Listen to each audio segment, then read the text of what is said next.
गडिंग्लज तालुक्यातील पूर्व भागाचा पाणी प्रश्न सोडवा. उपमुख्यमंत्री देवेंद्र फडणवीस यांच्याकडे शिवाजीराव पाटील यांची निवेदनाद्वारे मागणी.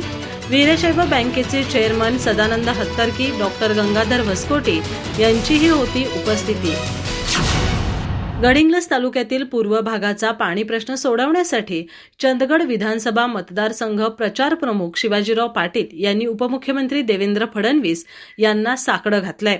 याबाबतचे निवेदन त्यांनी उपमुख्यमंत्री देवेंद्र फडणवीस यांना दिलं.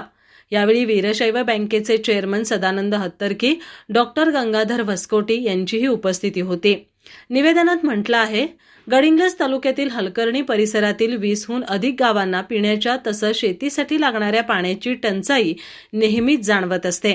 गडिंग्लज तालुक्यातील पूर्व भाग हा नेहमी कमी पावसाचा पट्टा राहिलाय.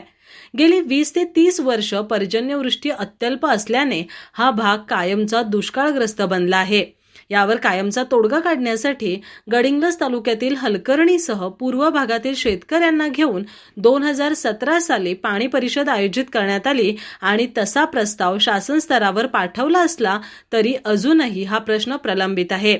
सध्याची स्थिती अतिशय गंभीर असून हा प्रश्न कायमस्वरूपी सोडवण्यासाठी आजरा तालुक्यातील रामतीर्थ धबधब्यातील पाणी हत्तिवडे, लाकुडवाडी, जांभुळवाडी, मासेवाडी मार्गे कडाल, नौकुड आदी पूर्व भागातील 20हून अधिक गावांना नैसर्गिकरित्या सायपन पद्धतीनं येईल.